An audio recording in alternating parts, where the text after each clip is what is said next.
Hello, everybody, and welcome back to Red Devils TV. Now, this is my Manchester United versus Fulham match preview, and it's the final day of the season. It's the final game of the season, Manchester United's final game of the Premier League this season, and I'm looking forward to it. It's going to be a really good game, in my opinion, and I think this gives Erik ten Hag the perfect opportunity to start rotating, and it's pretty much a perfect game because top four is now guaranteed, but it really depends on if Erik ten Hag wants to, guarantee third place almost.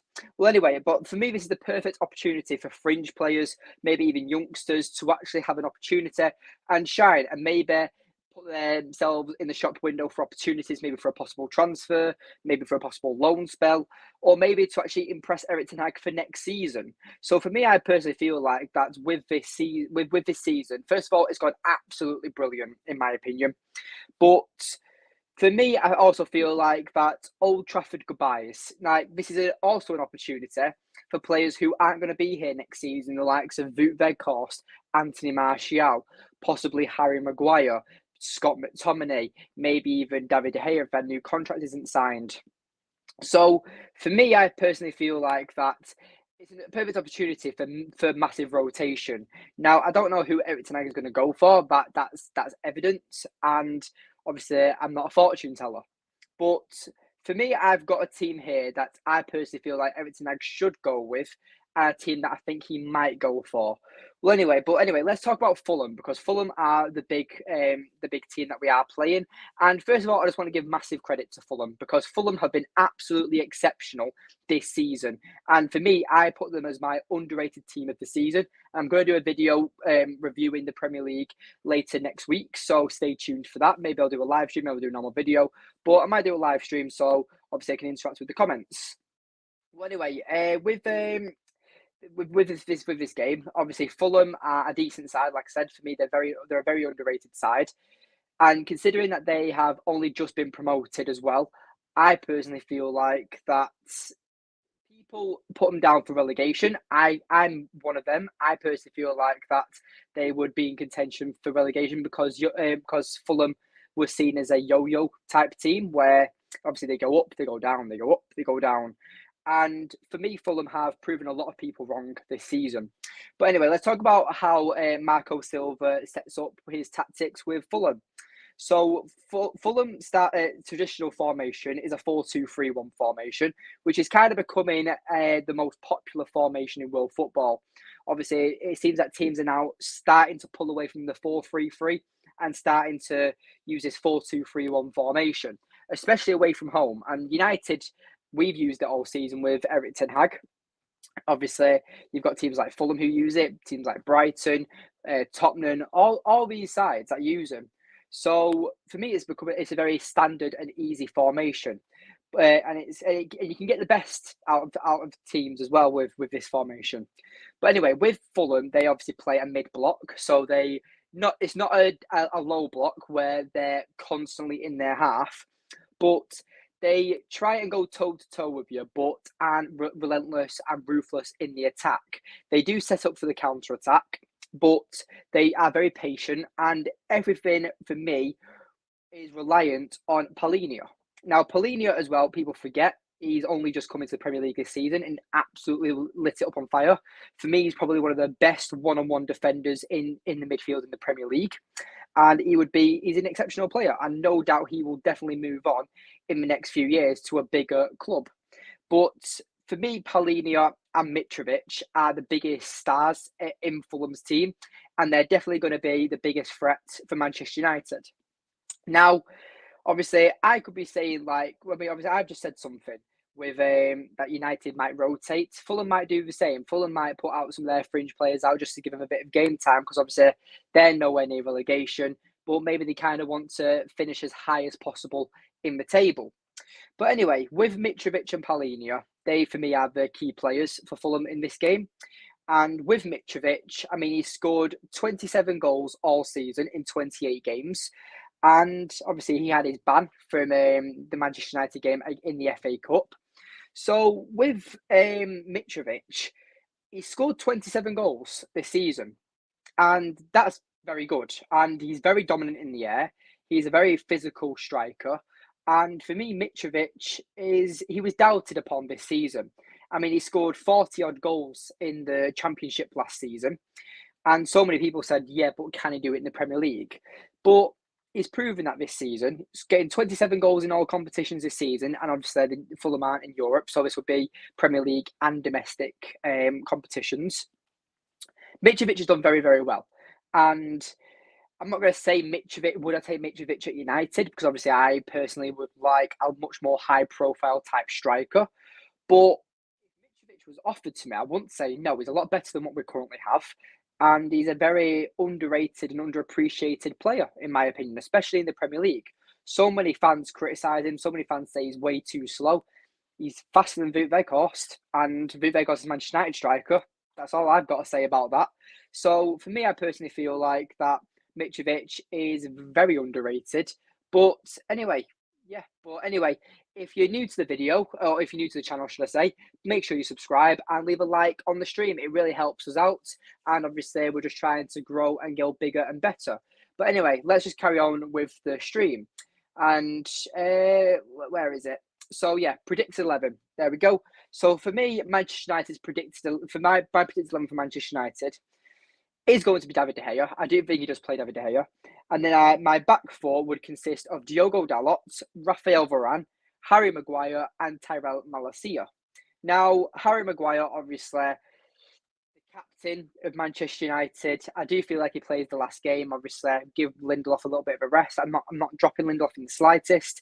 Maybe you bring Lindelof on just to keep the sharpness up. But for me, this game is all about having the most advantage over Man City for the final next week. So for me, I personally feel like that United need to go into the City game with every single advantage possible.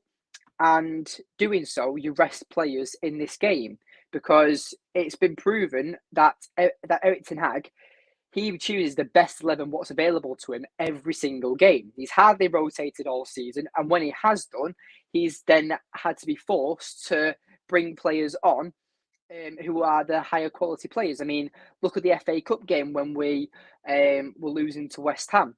Obviously, they scored first, and then United had to bring on Bruno Fernandes, Garnacho, all these players to finish the game off and progress through the FA Cup because obviously Erik ten Hag can't be reliant on these fringe players.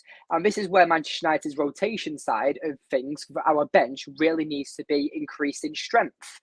But for me, I feel like that with Erik ten Hag, like I've just said, he's proven that he doesn't rotate often.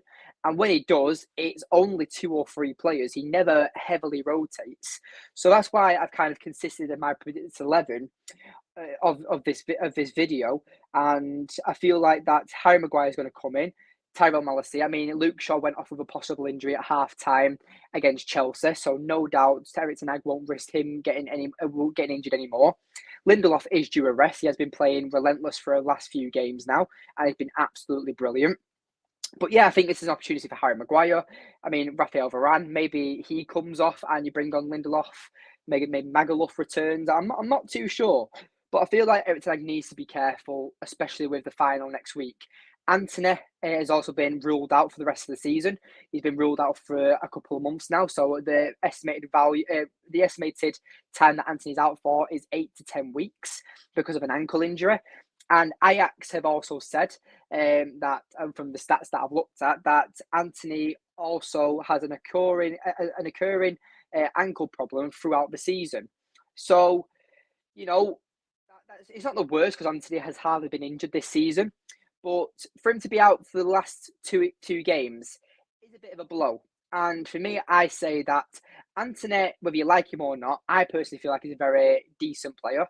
Some people say that he's a flop, some people don't. I'm one of them people who says he's not a flop because I feel like that he's done really well with his first season at Manchester United. And I think he can only progress and get better and better.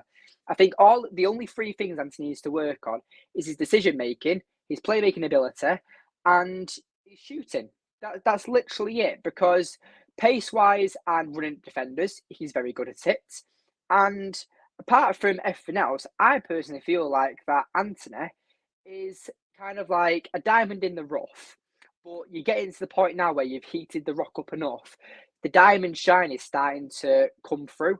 and it's starting to become the beautiful object. And for me, give Anthony another season, maybe one more after that. But I say within 2 more seasons, Anthony will be one of the most feared right wingers in world football. I think he has that much potential because I think his attitude is right. I feel like that he's got the aggression, he's got the mindset correct. So for me, Anthony can be a real good player. So anyway, with the midfield, I am going to consist it of Scott McTominay, Fred, and Bruno Fernandes. Now, I was thinking of putting Jadon Sancho as the number 10, but I do feel like that Bruno Fernandes will play because Bruno Fernandes has played every single game. I don't think he'll play the full 90 minutes, and if he does, then I would say it's a bit silly because I think Bruno Fernandes also does deserve a rest. But Bruno, I just can't see anyone else in that number 10 position. Maybe Weghorst, because Eric Ten Hag has experimented Weghorst as the 10 and maybe play Martial up front. But apart from that, I can't see anyone else playing as the number 10. And then my wingers will consist of Alejandro Garnacho and Palestra. I do want to see Palestra play in this game because I just think that he's got a lot to prove. And Palestra, for me, is a very underrated player. And if he had the same amount of opportunities as Garnacho this season, I think everyone's raving about Palestra more than what we are about Garnacho currently. Because yes, Garnacho is a lot younger than Palestra. I think Palestra is 20 and Garnacho's only 18, maybe just about to turn 18. But for me, I feel like Palestra is very good. And I think if we sell Palestra, right, I don't want to sell Palestra, but if we sold Palestra, he would be sold to some random Spanish club. And I guarantee you at some point, he ends up at a Man City or a Liverpool or a top flight club, in my opinion, because I think he has that much potential. I mean, the kid doesn't even get picked for Manchester United, but gets called up to every single Uruguayan national team, senior level. He must be like valued highly in Uruguay. So why have we not experimented more with him? Because when Anthony's not putting good performances and Sancho hasn't put in good performances, we've just been sticking with the poor players. And Palestra, every time he's been played, he's made something happen. And I personally feel disappointed with Palestra, the way Eric Ten Hag has kind of managed this. And that's the only critic I probably have to say with playing ability, what Eric Ten Hag has done this season. But apart from all that, Eric Ten Hag smashed it out the park. And finally, my striker is Wout Weghorst. Now, obviously, Wout Weghorst is probably going to be his last game at Old Trafford, most likely, unless he, obviously, well, yeah, it's going to be his last game at Old Trafford because I don't think we're going to buy him. I don't think we'll extend the loan. So, yeah, a few weeks, probably about 2 months ago, I was saying maybe keep him, maybe have him as a third striker option. But if Burnley are trying to get rid of him and is the possibility of him supposed to be going back on loan in Turkey, United can't be having this type of signing. If we want to be taken serious and if we want to like if Weghorst had scored about 4 or 5 goals for us, then maybe you'd be like, okay, maybe keep him as a backup striker. But he's only scored 2 goals for us. And yes, pressing wise, his attitude, his work rate, you cannot deny that. He's absolutely sensational in that department. But goal scoring wise, which is the sole purpose of why we brought him in, he can't do it. And that's the frustrating part because I really do like Weghorst. I think he's a very likable character. And the fact that he was willing to buy out his own contract to actually come to Manchester United was what put him in the good eyes of the fans when he first joined us. But it hasn't worked out, and I wouldn't be surprised if he starts in this game, whether it's a striker or whether it is as the 10 if Bruno Fernandes doesn't play. But anyway, with how the Manchester United set up, I think it's evident. We set up with a 4-2-3-1. Obviously, we set up with the 2-4-2-1 is how we set up in the build-up in attack. And for me, who's our key player? I'd say if it's a team that I say, if my predicted 11 is bang on 11 out of 11, then I would have to say probably Alejandro Garnacho. Because for me, Alejandro Garnacho, it can make things happen. And there's this rumour going around that Alejandro Garnacho is only better coming off the bench. Well, let's see what the kid's made of. We're at Old Trafford. United have also beaten every single relegation side this season, 5 out of 5 so far. So let's make it 6 out of 6. Old Trafford is an absolute fortress, and we've not lost a game at Old Trafford since the start of this season against Brighton. So I think we need to go out with a bang. Let's secure third place, whether Erik ten Hag rotates or not. But I think it's perfect. It's a perfect opportunity for fringe players to show what they're made of, and for us to secure top three. Because I read somewhere that the difference between fourth place and fifth place, fourth place and third place, is about 7-8 million difference, and I think you get about, I think it's 60 million if you get fourth place in the Premier League, and about 68-69 million if you come third place. So that little bit of a bonus will be absolutely perfect, and it'd be great for us to invest in the summer, whether the Glazers are in power or we get new owners. But for me, definitely Alejandro Garnacho is the key player in this game. But I feel like resting Lindelof, resting Luke Shaw, resting Rashford, Sancho, all these players, I think it's good. But with Sancho as well, I would like to see him play in this game, because I felt like when he played on the right-hand side against Chelsea, he was brilliant. And that was probably his best game in a United shirt since probably the Liverpool game, the one we beat him at Old Trafford this season. So for me, seeing Sancho tomorrow will be absolutely brilliant. And I think it needs to happen from Erik ten Hag's perspective. But anyway, let's do a little bit of a combined 11. Now, what players would I bring in? We'll do Manchester United's strongest 11. We won't do it doesn't matter about availability and stuff. We'll talk about strongest 11. So for me, David De Gea is better than Leno. Leno has been a very good keeper for them this season. I do think the back line is the entirety of Manchester United. I don't think that Fulham have any contention or contenders that would actually fit in to this Man United's back four. My midfield would consist of Casemiro, Palhinha, and Bruno Fernandes, because I think Palhinha would be absolutely brilliant in this Manchester United side as that box-to-box midfielder, doing the defensive awareness and defensive duels that needed if Casemiro needs extra cover. I think Palhinha would actually fit really well into the Erik ten Hag squad. And I'm not saying that because we're playing against him. I feel like that if United actually signed Palhinha, I think that'd be a very decent bit of business. I think he's a massive upgrade on anything else we've currently got in our box-to-box midfielder option. And like I've already said before, I've already given Palhinha credit. He's probably one of the best one-on-one defensive midfielders in the Premier League this season. So for me, I personally feel like that Palhinha fits right into this Manchester United side. Plus, I think he'd work well with Bruno Fernandes as they've got that Portuguese partnership. My right winger will consist of Antony, and my left winger would consist of Marcus Rashford. But my striker would consist of Mitrovic. Martial, obviously, been injured, and Weghorst just isn't good enough. When you've got a mid-table side with a striker that scores 27 goals in all competitions, and Manchester United strikers probably don't even have a combined goal tally of 10 in all competitions, that's a bad look. Now, obviously, Mitrovic, he's had his issues, he's had his injuries, he's had his suspensions, and he's still rocking out with 27 goals in all competitions. Would I take Mitrovic at Manchester United? Probably. It's better than whatever we currently have now. If we was to get Harry Kane, then Mitrovic, I'd probably say no, because I feel like that you could probably get a Marcus Thuram and Harry Kane, because Marcus Thuram is obviously be a free agent.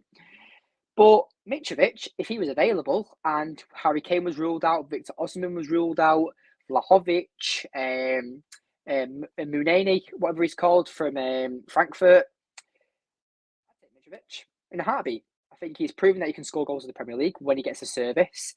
And I think that with a player like Bruno Fernandes behind him, where Bruno Fernandes has created the most chances out of any other player in the Premier League this season, but realistically, for me, the perfect partnership is Harry Kane and Bruno Fernandes, because Harry Kane's XG for this season was 21 goals. He's currently on 27, like Mitrovic, but that's just in the Premier League. And Bruno Fernandes has created the most chances out of anyone in the Premier League this season, and no one's getting on the end of him. So you've got Harry Kane overachieving with goal-wise. You've got Bruno Fernandes creating so many chances on a plate for a striker who just doesn't have the ability to finish off these chances. For me, this would be perfect for Manchester United. But the only downside I have is that they probably might find themselves in similar positions. But I think that's because the way Spurs actually play, and they rely on Harry Kane way too much, and he's almost become a centre forward, a false nine type striker, where he does drop into the midfield to help up with link up play and progress the ball forward. But for me, I personally feel like that if Harry Kane was to join Manchester United, he wouldn't have to do that role. Bruno Fernandes and our midfield would do it for him. So for me, I personally feel like that if you was to ask me what are United's three, the three best signings that we have to make, definitely striker, definitely a proper box-to-box midfielder, and I'll say centre back. I will say centre back, and then whatever free agents we can get. For me, right, we'll do this quickly. Obviously, I was going to make this a full video, and I'm going to do a full in-depth analysis of my top 5 signings I'd make for the summer. But for me, Harry Kane is a must. He's my favourite striker. I would like Victor Osimhen, but I just think that deal is impossible, and we can't do it. Kim Min-jae is going to be the centre back of my choice. I do like Timber a lot, but for me, I just feel like that getting Kim Min-jae in will be absolutely perfect.